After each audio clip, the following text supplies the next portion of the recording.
Welcome to Sewing Out Loud, the official podcast of Zede Sewing Studio. Here are your hosts, Zede and Mallory. Sewing Out Loud. Today, I thought we could get a little personal here and talk about our personal fitting issues. Okay. Yeah. You first. Well, we all have them. So anybody that's out there, and someone just said this to me yesterday. How come when I buy a pattern and make it, it doesn't fit? Yeah, I heard that. Yeah. Well, it doesn't fit anybody except the particular, formula that they're using currently, and y'all need to know that. Oh my God, I just said y'all. Anyway. What state do we live in? I say Missouri. Yeah, you say exactly. Missouri. Exactly. I know. Okay. Well, the other thing, it's a border state. It's somewhere like we are in the SEC, y'all. That's right. We're in the SEC. The other thing I wanted to say is if we're going to talk about our fitting issues, and we want to hear about yours. So in the comment section on the podcast, if you've got a little something to add, I'd love to hear it. I'm going to remind you at the end too. Mom, start off with one. We'll go back and forth. Okay? Well, I mean, probably number one that you and I share is shortness. Right. Being vertically challenged. So yes. if we just even go in and buy retail clothing, we're talking about hemming.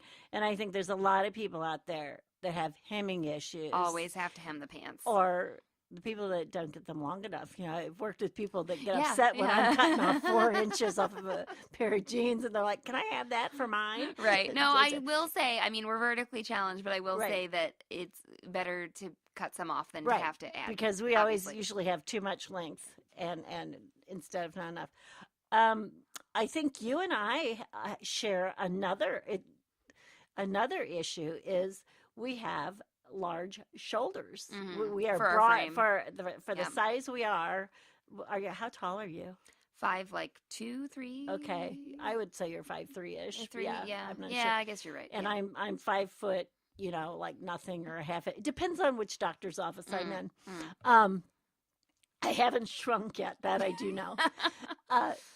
But we do have broad shoulders. Yes. And which is nice because in the 80s I never had to wear shoulder pads, and you weren't born, so you never had to either. And I always take them out of things if there's ever. That's right. And I see Mallory takes out the shoulder pads and puts them in her bra. That's right, because so we have broad shoulders and fairly broad backs. Broad backs. Yeah, and we would be considered small people. Yes, we're small people, but the one thing we don't share is actual cup size bosoms issues. So bust means a lot of things.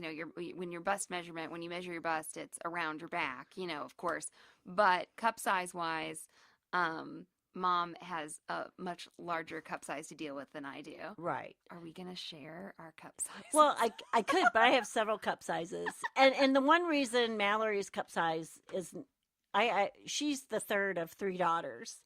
And honestly, I really only thought I was going to have 2. So, then I had her. She was the extra daughter, and there was no boob left over. There were no boobs left. The other 2 girls have big, huge bosoms. Yes.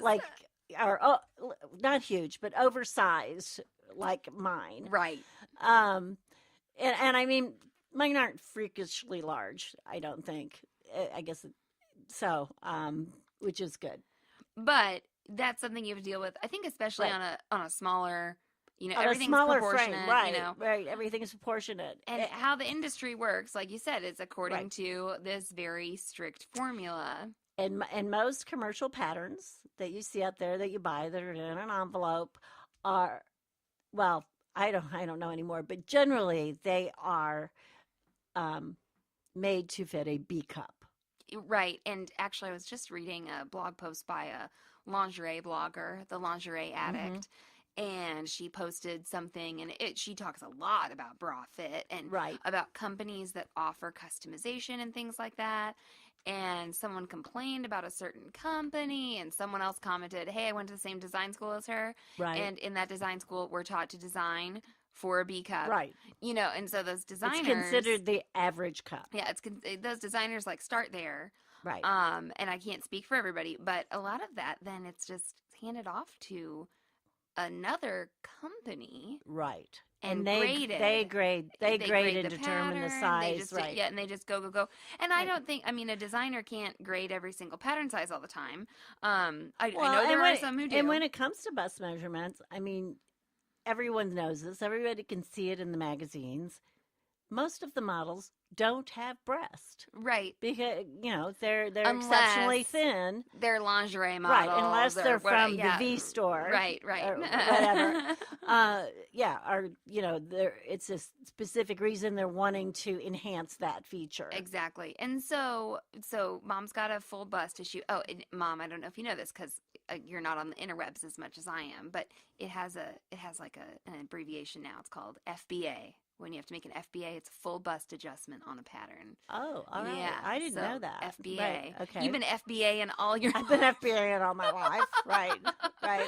And it has been an issue for me because, you know, especially if that's one reason I started sewing was because of my challenge in, you know, height, not having any. My torso was a normal size. Right. Really what it is, or average. Let's not talk about normal. My torso is more of an average size. I just have really short legs. Yeah, and I got that too. Right. If my legs were in proportion with my torso, I think I could probably be 5'4", 5'5", easy. And I definitely have a longer torso than legs. I'll stand up to people who are only a little taller than me, but like my hip is down at their thigh. You know. Right. Or people don't know I'm short till I stand up. Right. And that's why we have small dog syndrome. So, you know, I don't feel like I'm a small person, but then people will be like, you're so little. Yeah. Well, when she says small dog syndrome, most of my dogs weigh more than me. So that's why she has those. I have big dogs to compensate for my size. So I don't have a large cup size generally. Now, I'm currently nursing, and so my cup size changes by the minute. I feel like sometimes, so you know, between like feedings or pumpings or whatever. But I have a big back, I guess. Like a broad back. I will buy a shirt. So let's say like normally I'm like a barely B cup, and I have to buy like a large shirt to accommodate my shoulders and my back, and I'll still get those wrinkles in the armpit, on that upper bust. And it's because I'm super buff. I'm really strong. Well, you are muscular. You are a muscular person. And it's funny because Victoria, who works for us, we've like measured each other's backs in class to show people. I think hers is like 14 inches. Oh, and yours has to be 16 or 17. No, it's just such a huge difference, and yet we're very similar in height. So everybody's body can be so different. And okay, so your dad. Yeah. For instance, your dad and I have the same bust size. Right. He's 6'1". He's a triathlete. He doesn't have an ounce of fat on him, and his chest is 39 inches. And my chest measurement is actually bigger than yours, even though my cup size is smaller. Yep. And I'm 5 foot. I weigh 127 pounds, and I do have some fat on me, and my chest is the same size as. Thank God my waist is still just a little bit smaller than his. And when we do, I think it's important to point out. And he's 6'1", and I'm 5 foot. Right. So we're all. So he's kind of a twig. It's okay. we're all not the right size for anything. Right. No matter who you are. And we, I talk about my fitting issues a lot because they're mine. Right. And I fit myself often. And Mom has sewn for tons of people, like a vast, quantity of people, and gotten like a really good representative sample. Mostly, I'd say that you've sewn mostly for women, maybe more. Or men that wanted to be women. That's right. Or men that wanted to dress like women. They may not have even wanted to be women, but they wanted to dress like women, right? And so that them, we made them whatever size boobs they wanted. Yeah, there you go. You can order them up. Truly build yourself whatever you want. You can build what you want. Another fitting issue I have is go ahead. Are you going to say your legs? Yes. Yes.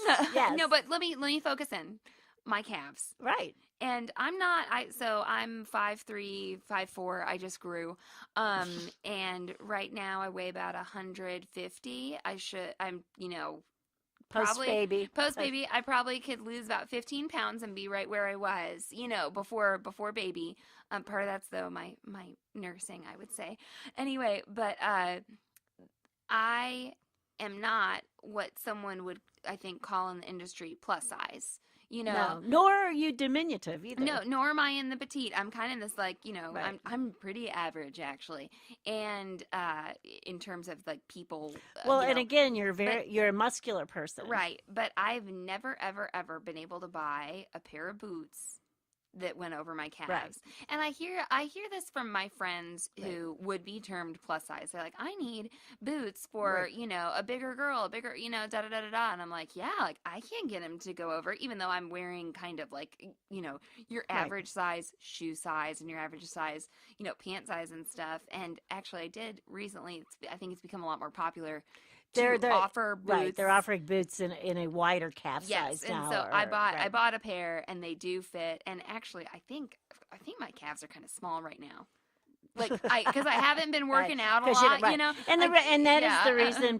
I mean, that is the reason your muscles are big. You've always been a dancer, and athletes and dancers will have problems with their upper arms and their legs, and it doesn't particularly even mean they're overweight. A lot of times it's just the muscle mass. And I used to do CrossFit a lot. Right. And I don't know where the status of this Kickstarter is right now, but there was a Kickstarter for a line of clothing for professional women who wanted to have like a nice white button-up shirt, a nice pair of jeans, and a nice blazer that fit over, their muscles, larger thighs, right? From all the awesome squats they were doing, larger arm muscles like biceps and triceps and stuff. And actually, one thing she did in the design of her clothing is she put an invisible zipper in the button-up shirt. Like it's hidden in the placket. Oh, in the placket. So that there can be no gapping. Right. So anyway. And I'm notoriously known for putting a snap. Like an extra snap. Right. At the bust, if I have a button-up shirt or something, putting it at the bust line.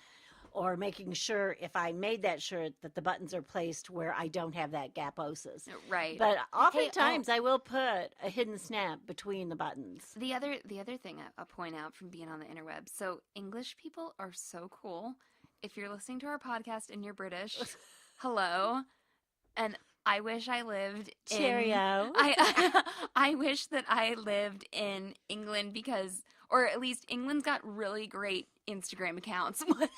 That's for sure. Oh, you mean the names of things? No. Oh. Their Instagram accounts have such beautiful pictures. And it's like, I'm just having a cuppa and whatever, have this beautiful, I don't know, wool skirt on. I don't know. Anyway.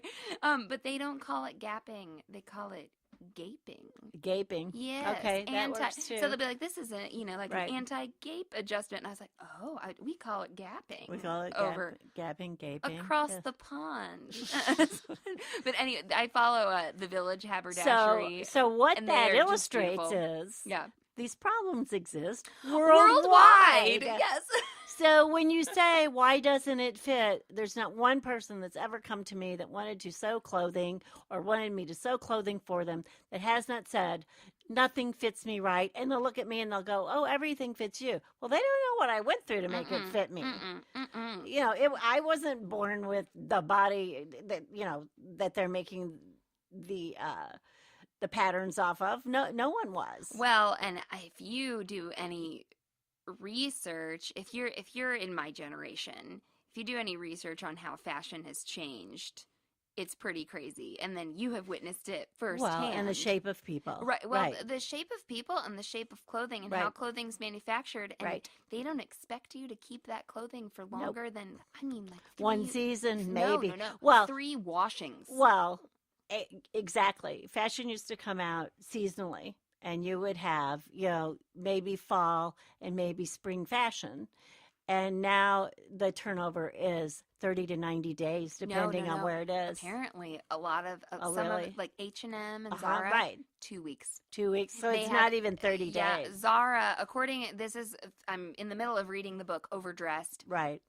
Zara, they have their sales associates have iPads, and they make like detailed notes of what is selling And that what is data- Zara?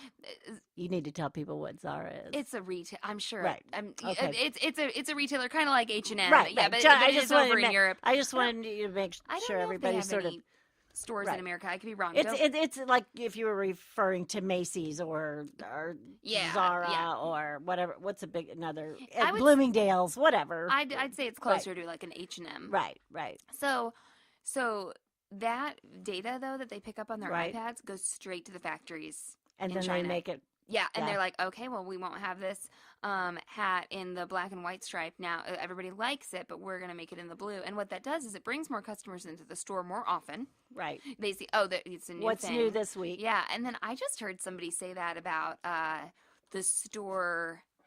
It's Cato. They even said that. Yeah. Oh, well, new stuff will come out next week. Like they know. Wow. Yeah. They know. Wow. And I mean, this isn't Right. without making a value judgment on it. What it has done, I think, though, has made more and more clothes that are less well made. Also less flattering. And less I really flattering. believe less flattering. Yes. Because they don't fit as well. You can buy them inexpensively, so you might not even look at it on yourself and be as discretionary as you were before. That is exactly what she discusses in the book. Yes. She goes, people won't return it because it was only $6.99. Right. Or even, go, oh, well, it's a black shirt. I can wear this 1 or 2 times and get by with it. Or it fits before it was Right. washed, doesn't fit after it was washed, and you just go get a new one. I do have my own philosophy of if I try something on that is retail, I don't even care how much it costs. And I never buy anything because of how much it costs. And what I mean is just because it's $2, I don't buy it. Right. I have enough clothes and I can make enough clothes or I can make clothes fit me right that if I do buy something retail and I put it on and it is not exactly what I expect to look like in it or better, I don't buy it. I agree. I think it's I important don't buy it. to have those high standards. I think because then you get it to your closet and then you put it on and you're like, oh, Right. and then you don't want to wear it. And I'm having a little trouble right now. Like I said, still about like 15 pounds Right. away from where I was, and I don't want to buy clothes. I don't want to put a ton of time into making a bunch of stuff that's like super duper fitted that maybe wouldn't fit Right. me 15 pounds later, but I was thinking about it and I was like, well, as women especially, Then buy 3 things that you look good in right now. but as right? women, Or I think make- we have to realize that our bodies are almost constantly in flux, Right. whether or not you have children or not. Well, I another mean- thing that I've become intimate with in recent years is that if you have an illness, Yeah. if you're taking medication, I have been on and off some medication that makes my body change and my cup size in my bra, which really, so I have 3 different size bras I wear. Yeah, because you need them. Yeah, Right. Yeah. Because I have to have, this different cup size for when I take this certain medication. And then when I'm off of it, I can go back to the other cup size. The biggest problem with that is the cup size wears off of the tag. Oh. And as you age, it's harder to see those little letters there, whether it's a D or an F or a G or whatever. And so, and it wears off. And so you don't know, you have to like lay them out and figure out which size they Oh, are. maybe I need for your birthday to like embroider you some No, ribbons. Yeah, that's what I'm going to do. I'm going to, Yeah. or I'm going to like color code them with a ribbon or something because it does come off despite you hand washing and not putting in the dryer or whatever. Absolutely. But, that is one thing, Mallory. Foundation garments. I don't know if you I think that's a whole nother podcast. Okay, and that is something that we should talk about. And I think that that's important. I think I'll wrap this up just by saying that if your body is in flux for some reason, medication wise, baby having wise, whatever, that there are styles there are shapes I think that are really versatile. Right. That we could talk And about still and walk fashionable. about. Yeah, still fashionable, still tasteful. That Fashionable, not only fashionable, but flattering. Mhm. And you don't always have to have the latest style or the latest fad to be fashionable. You're better off with a classic style, like you said, a white button-up shirt. That's a pretty Right. classic thing. If you can have that, Well, and Yeah. I just made myself that I kind of call it a kimono top because it's like a pancake right? It's a t-shirt, shirt. with the Mhm. sleeve incorporated into that, bodice. And it looks good on me. Right. I had a shirt kind of like it that was too tight, and I had new fabric, and it looks good on me. It's the right fabric. It's a drapey fabric, and I thought, okay, this is gonna work, and I felt so good. You feel better putting it on. because you- right. No, I was just going to work. We own a store. Right. Going to work in my nursing tank top and like a cardigan or something, and I was like, I'm wearing an undershirt, to work. work. But this is like all all the that's people that wear the pajama fitting me, pants and to I mean, store, and I didn't want to look like that, and I thought, Yeah. I mean, I really like in my darkest times, I was like, I deserve to look and feel better than this. Like, there's nothing like wrong with me that I feel like a lot of people, I don't have big time fitting issues, and I think a lot of people feel punished by the fashion industry. There's a Right. lot of talk going But on the about thing is body positivity. I think we're all punished by it. No, we are. And don't look at the person next to you and think, oh, they've got it easy, Mm-hmm. or they don't have this body problem, or they're thinner and they're more fit than me, or whatever you think. Right. Or they have bigger breasts, so they look better. Or they have a smaller butt, so they look better. Or they have Right. a bigger butt, so they look better. Well, and that kind of, I'm going to interrupt you. Yeah. That kind of talk it's kind of hurtful sometimes. I have a friend who owns her own lingerie business in New York, and she wrote a blog post about how she like had an identity crisis when she started running Yes. because her cup size changed, and she's Yes. always been known as like a super busty girl, and it was something she kind of like joked about and talked about and capitalized on, just like in her life socially. Right. And I'm like, everybody always joked with me about how small busted I was. And then, like, I had my baby, and I'm like, oh, am I going to be able to feed my baby enough? Like, because I don't have very big boobs or da-da-da-da. Like, these questions popped into my head, and I thought, no one ever made me feel real bad or anything, but I think you gotta be careful what you say to other people when you assume something about their situation. Because I think Absolutely. a lot of people say that to you, and they don't know the challenges you face. They say, Right. oh, Zede, you're so little. And they say I'm so little, and your clothes always fit you so well. They don't know what I did to make those clothes fit. Yeah, everybody's working hard out there to feel comfortable and look nice. Right. So anyway, I got getting a little emotional here, I guess. But I think we'll get more into like different specific fitting issues. But tell us what your fitting issues are, and we can talk about it and get a really good conversation going, I think. So thank you for listening to the Sewing Out Loud podcast. And you can find us on Instagram, Zede's Sewing Studio. I'll put a link in the show notes to our Instagram account. It's a lot of fun. Thanks for listening. So long, everybody. Thanks for listening to Sewing Out Loud. For even more expert sewing advice, visit sewhere.com.